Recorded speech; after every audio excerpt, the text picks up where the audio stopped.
on the future direction. In Chennai, the most visited temple, my temple, is Parthasarathi temple at Triplicate. So shall we listen to the address of TTM Parthasarathi Episcopal?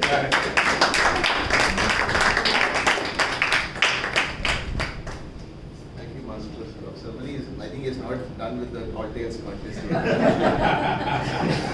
A very good morning, fellow Toastmasters and guests who are here. Good morning. Good morning. Before we are celebrating our 250th meeting, we definitely had some demo meets, the first meets, and then there were 249th meets. So for every meeting, we would have efforts from different Toastmasters. Some of them are here and some of them are not even here. So for all their efforts, sign of gratitude, let's give a big round of applause.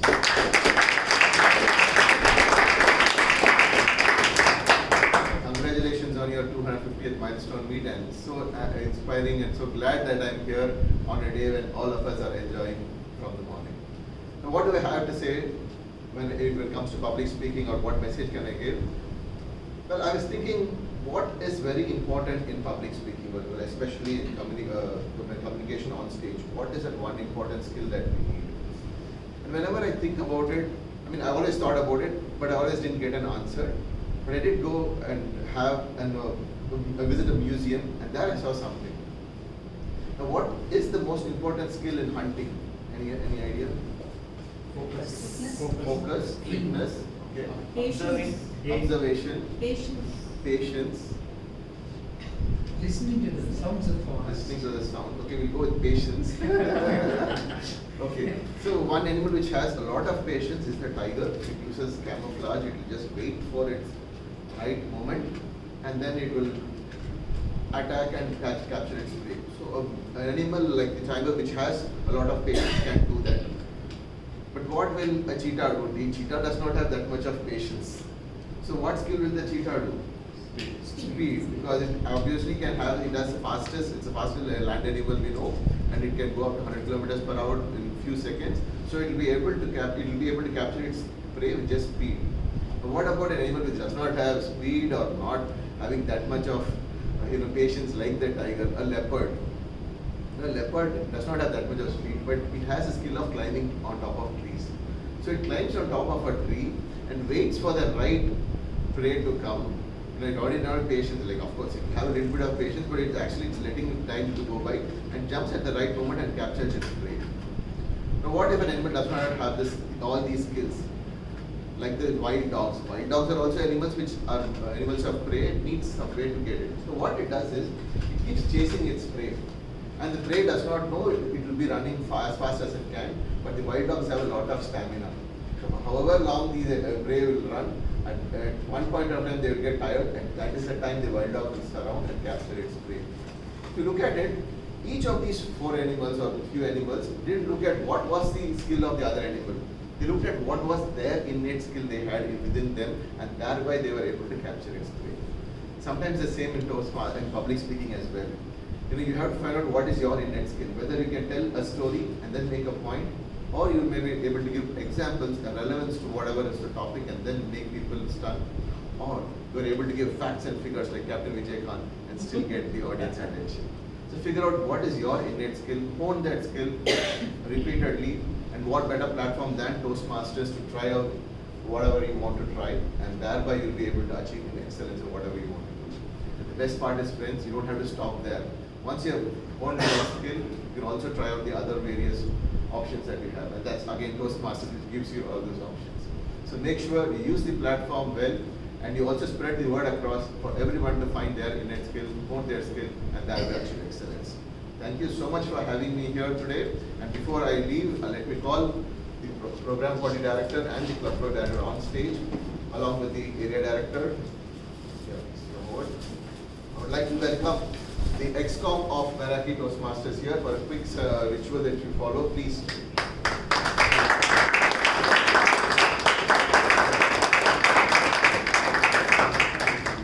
This is a ritual which we follow since the last year, where we recognize the XCOM team with a set of ribbons.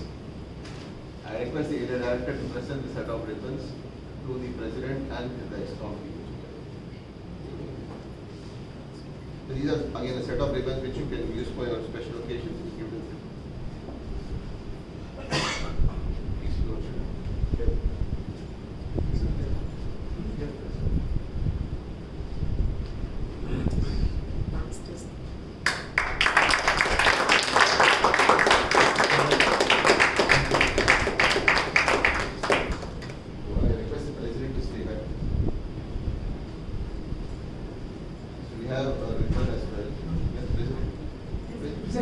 made you go like that. What do you think?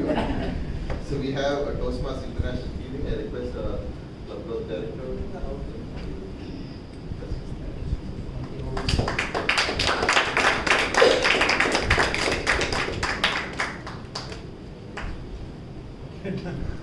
Yeah, Arctic. Okay. And we'd also like to welcome the Milestone Chair, Toastmaster, distinguished Toastmaster Meraki, with an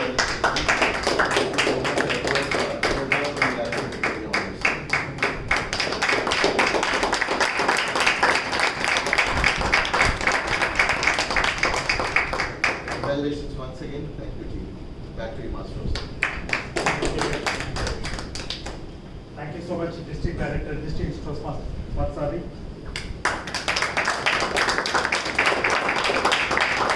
Today, lots of nice meetings are happening, and they are supposed to travel to other club meetings.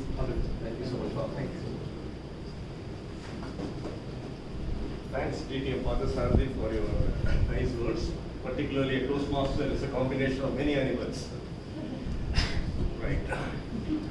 Huge building, wonderful space, comforts, and nice doors.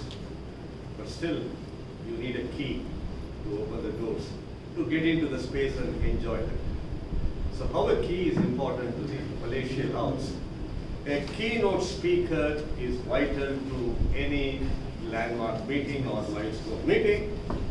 We have a wonderful person, a celebrity in our midst, a social media entrepreneur, digital marketing professional, podcaster, author, organic farmer, charter president of Professional Speakers Association of India. In fact, I happen to have attended a multifaceted personality and a multi-dimensional thinker. With a great applause from you, shall we invite Kirubashankar.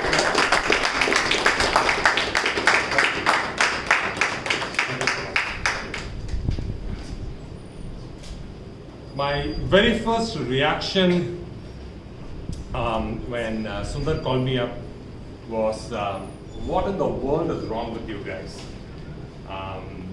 8 a.m. on a Saturday morning. We could be doing so many things better, but the fact that I got the answer. I checked for the word what Meraki meant, and it meant deep passion, it meant undivided attention, and absolute devotion. And kudos to all of you for displaying that. So congratulations on the magic number of 250. The reason why I tell you that with a lot of admiration is in my life I've been privileged at starting associations and movements. It's easy to start, especially when you're drunk on a night and you can start something like Meraki. But to take it out to 250 number and to be consistent and to develop leadership and then carry it forward is awesome. I want to introduce you to my party. That's Lakshmi Party. She lived until 92 years. When she was 88, she said she wanted to do something that she's always been meaning to do all through her life. And that is to become an entrepreneur, and she wanted to earn money for herself. Earn money on her own, not for herself, but because she wanted to buy gifts for her great-grandchildren without being dependent on others. But she went through a very difficult phase in life. She lost her husband very early. She lost her sons. The only surviving kid is my mother, that is her daughter. And as a grandson, I really wanted to make her dreams come true.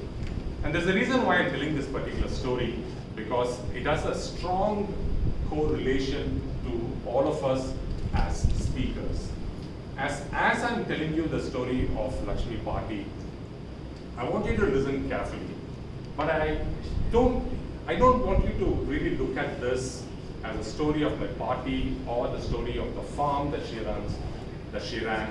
But I want you to think of what's in it with me as a speaker and what can I benefit from this particular story as a speaker. So I want you to look at that with that lens. To cut a long story short, she started this farm called Vatsana Farms. She had two amazing qualities that was awesome. The first one is she's an amazing cook. I've had Sundar, I've had Jayanti, I've had Anirudh come in and stay at the farm to be testimony to that. But the second part is what all parties have, which is the undiluted hospitality, the genuineness that only the parties of the world can bring in.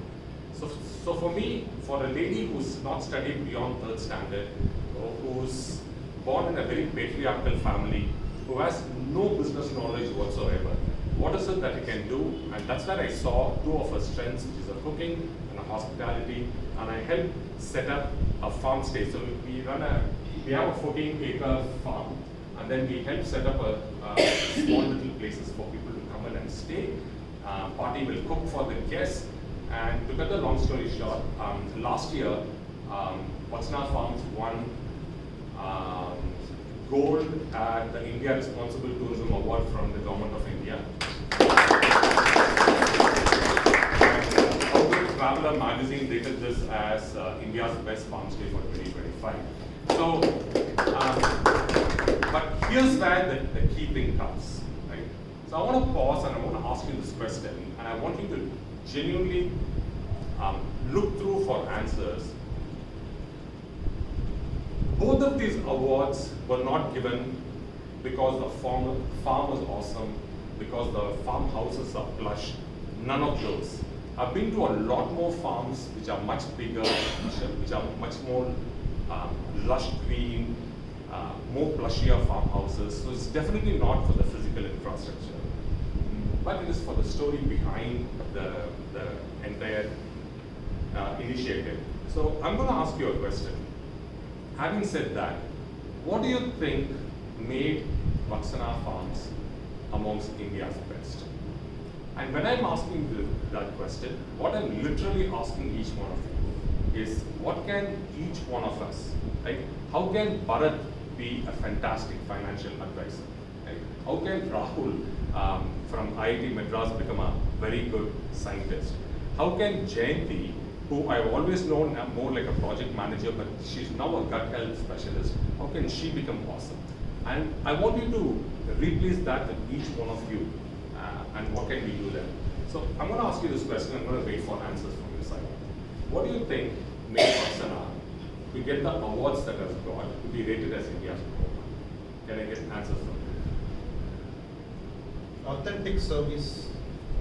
That's right. So one is authentic service, and I want you to remember all of these answers, and we'll circle back to our speaker focus. So one is authentic service, I think. What I else? think she does what she does best. She's leaning into her strength of cooking, Beautiful. hospitality. Beautiful. So you lean to your strength, what you're good at. She's not gone to hospitality college. She's not gone through any training program. It's just that you are able to identify really nice ones, and that's come. What else? Being selfless in terms of providing services. Being selfless, that's a great one as well. You're right.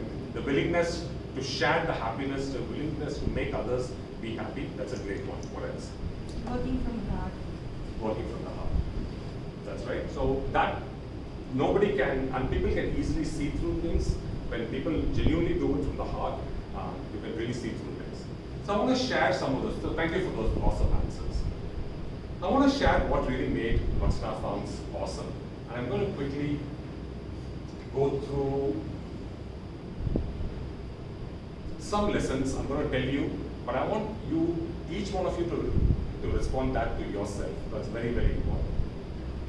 So one is the ability for a grandmother and a passion to realize a lifelong dream as an entrepreneur, an uneducated old lady with zero business knowledge, and having gone through extreme struggles in her life, and the ability to turn that and bring a forte.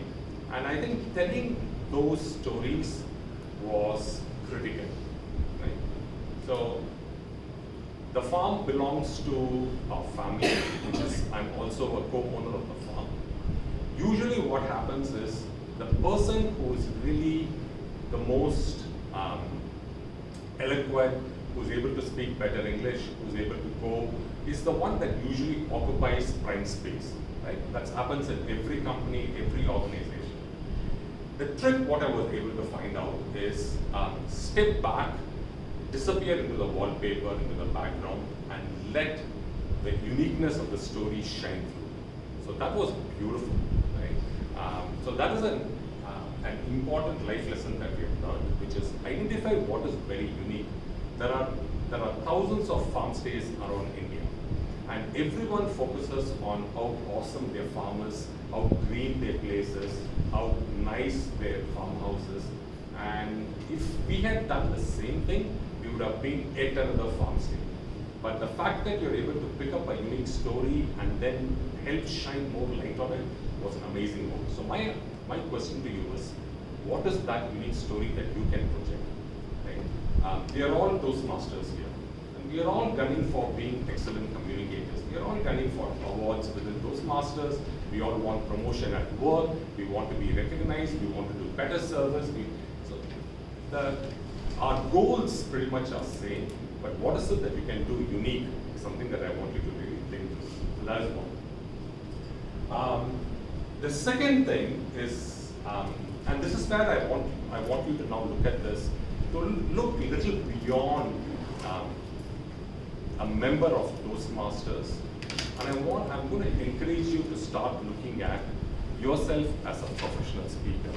You have the gift of gab, you have the passion, you have the knowledge to share, but would it not be awesome if somebody can actually pay you for your expertise and for your skill and for your knowledge? And that's an amazing thing. You know, I've been one of the co-founders of the Professional Speakers Association of India, and I always say that, you know, getting paid to what you love doing is just fantastic. You know, and I want you to start thinking of it, which is why I absolutely love that tie that was presented to Sundar. Right? And what an amazing thing, that the ability to have a tie with all the countries that, what it shows us, you want your geographical boundaries to be broken. You want, if you can be a great speaker in Chennai, you can be a great speaker in Cincinnati. Yeah? So the power of breaking geographical boundaries, and go ahead. And this is something that I found in the farm. How do you get paid guests? How do you get guests to come to the farm, pay us money to come and stay?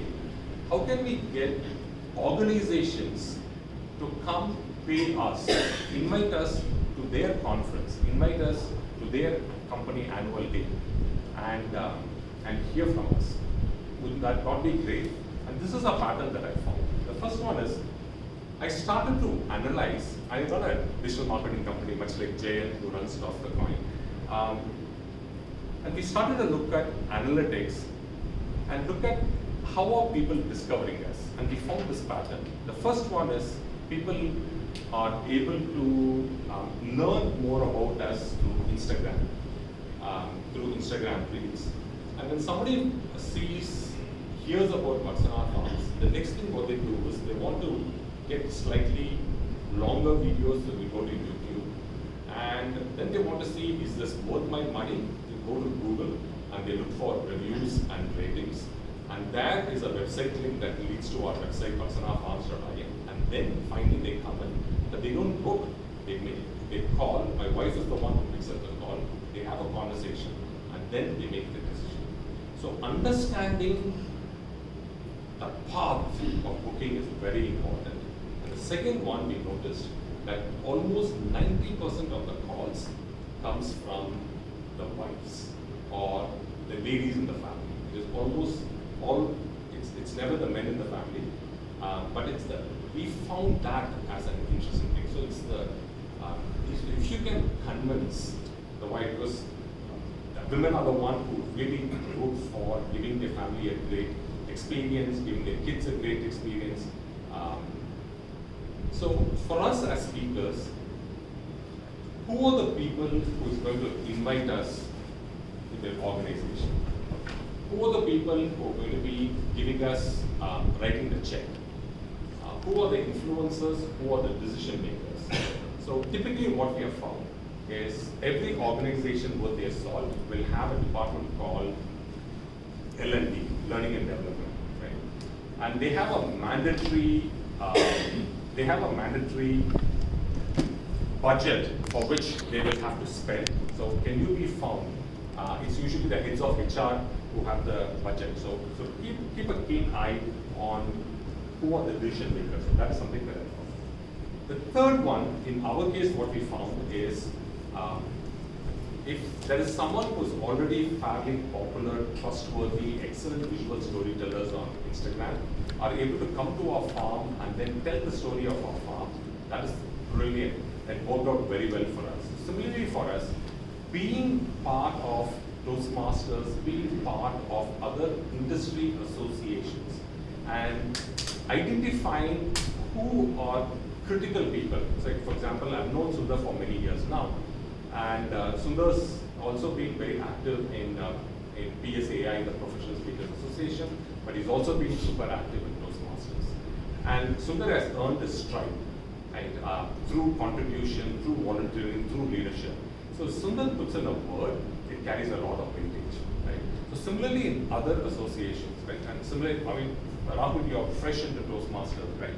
And you've come in with your passion, you've come in with a dream, you want to become a better communicator, right?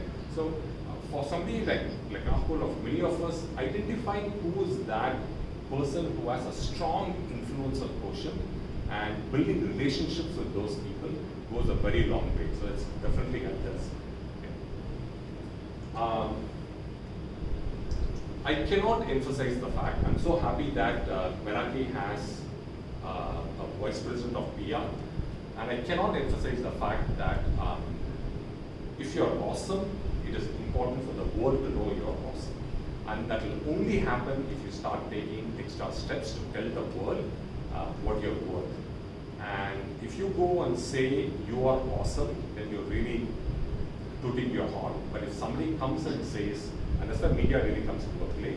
So a very interesting pattern that we found is first is the Instagram influencers who come and talk about a farm. And then the media, YouTubers then identify this, the YouTubers come. And when YouTubers come, it's, it could be something like TV channels or newspapers come in and do a story. And when national media starts to cover you, and when national organizations start giving you awards, then suddenly people take you with a lot more seriousness. So I want you to measure your success as a speaker in how many times have you been featured in media, how many podcasts have you been interviewed in, how many videos that you've been featured in. It's actually a very nice metric for you to measure. As you begin to grow, I think we need to step out of our comfort zone, which is where our next point really comes in. The future is going to be videos, and take it from me, the writing is very clearly on the board. I'm glad that this particular talk is being recorded on the phone, because they say that if a tree falls in the middle of the forest and nobody heard the tree falling, did the tree even exist? Right? So if you as a speaker, you need to be findable, and a great way to be found is actually on videos. Yesterday, very interestingly, there's this doctor couple who came and stayed at our farm. And the guy had over 1.2 lakh followers on his Instagram, and he started 4.5 months ago. And he was telling me, sir, I did not even bother having a phone with a better camera. But now, through one of the seminars that he attended, and somebody, a doctor who was already pretty popular, he came and mentioned about the importance of doctors being as knowledge providers. He started talking about ailments and about how to take care of your health. And now he has about 1.2. He's quit his job that he was working in a hospital. Now he's running his own practice and he's doing phenomenally well. And that is a doctor. doctors, in my opinion, are the ones who are not very extrovertish when it comes to videos, but something like that is able to do that. We can do so much better, right? So I think investing in videos and getting trained, being comfortable in front and speaking and investing in good equipment is something that I would encourage a lot. The fifth one, and this is very relevant to all of us as speakers, is having a strong social skills. Right? Remember the journey that I talked to you about how somebody, if they want to book a farm stay, what they do is they go to Google Maps, and that's what we do, right? If you want to buy any book on Amazon, you want to buy any watch, you want to buy any phone, any dress, almost the first thing that we look out for is, of course, the price, is it within our budget, but the second thing you look out for, how many people have bought it, how much have they rated it. You would read the reviews. In fact, you would read the one-star reviews first. We do that. We want to see what are people unhappy about. And then we will start, we won't even read the 5-star reviews because it could be game. So what do? You go and read the 4-star reviews because those are usually genuine. Imagine the amount of effort that we go. That is social proof, right? And can we build our social proof as speakers, as professionals? I think that is something that is absolutely important. So this one, the fact that we have 1,600 plus reviews with 4.9 out of 5, immediately changes people's perception, and that's where the tipping point happens when they say that I'm considering to come and stay here. No, I'm going to stay here. Right? And when they call my wife for booking, they never ask, tell me why I should come. They always say, is this date available? And that makes a big difference. So we want the same thing even as conference organizers. They shouldn't think, why should you as a speaker cut the teeth to be a speaker? They should say that, hey, you know what, I've seen you, I've heard you, I've watched your videos, I've had other people of reputation come and say how awesome you are. We are convinced that we want to hire you as a speaker. Is your date available on this? Right? That's what we should really test for.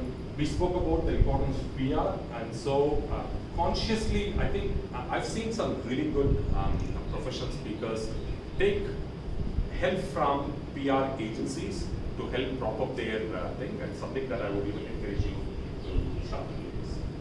This is Dinatandi TV coming and interviewing my party, and almost immediately our next 1 month bookings were sold out, just because of that one 15-minute coverage of that. Okay, so this is super critical. Okay, they say that அழக குழந்தைக்கு தான் பால் கிடைக்கும், right? It's only the crying baby gets its milk. And as speakers, you come and give, all of you gave excellent table topics. You came and gave tall tales.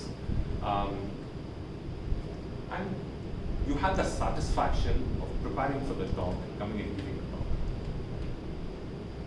But the mistake most of us do,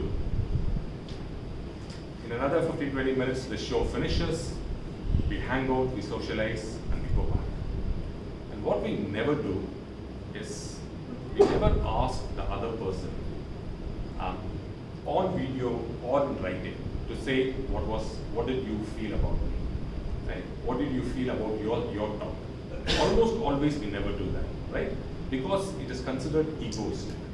It is considered, I don't know, it's very uncomfortable to ask somebody to come and praise you. And that's because as a society, that's how we have to be humble, right? We shouldn't show off too much in front of others. And that's a great attitude to have. But however, what I've seen, and this is something that I'm going to slightly challenge based on our farm's experience, that when a guest comes and stays at the farm, right? So she's someone who's come from Poland and she's staying. And she comes, and this is the exact spot she comes and tells party what an amazing experience it turned out. And she's telling that with absolute genuineness, like really genuine, heartfelt, and how the 3 days she spent, she was able to experience rural hospitality. At that point in time, and I'm there watching this, I was the one who clicked this photo, right? It's such authenticity. She's telling party about. And I said, what a shame that this is not being captured on video. Right? Because if you don't let a guest give a genuine feedback and others, if they don't watch this, then it's an opportunity lost. So that's something that I'm going to challenge you. I'm going to ask you is that can you start encouraging people to come in? I have 1 minute to close. This one is a kudos to Sundar once again. It's a perfect 60th birthday gift that he gave to his wife Jayanti. And do you know what he gifted? Website. Her own personal website. Right? Show of hands, how many of us have our own website? That's 1, 2, 3, 4, 5. Right? That's 5 of us. And even in the times of day when YouTube is awesome, Instagram is the king, and so many other platforms, you having your own website makes it easy for people to come in and know more about it. Right? Don't we all do this? You know, before we go on a date, for example, right? You want to know a little bit about the other person. Before you go for an interview, you do a little bit of a research about the company. Before you meet a very important person that you're pitching for, you do a little bit of a background who that person is. Why? Because you want to go prepared. Similarly, when somebody wants to hire you as a speaker, they will be doing their own research. They will be looking at who you are. It's our duty as speakers to make it easy for the other person to know more about this. So I would encourage you, this is a challenge that I want to do, is today before you have dinner, right, go ahead, spend that 500 rupees, 700 rupees and get yourself a domain name, your own name. Right? And then take small baby steps forward to set up your website. Trust me, you will thank me later. I've seen this work have wonders for so many other people. So these are some of the tips that I wanted to share you. And kudos to you for having the guts to be a member of the club. I've known so many people who would dread at wanting to come and prepare a talk and to come and stand on the stage and speak. You guys have done that remarkably well. You're part of a brilliant community. It's 250th episode. Congratulations once again. Thank you so much for this.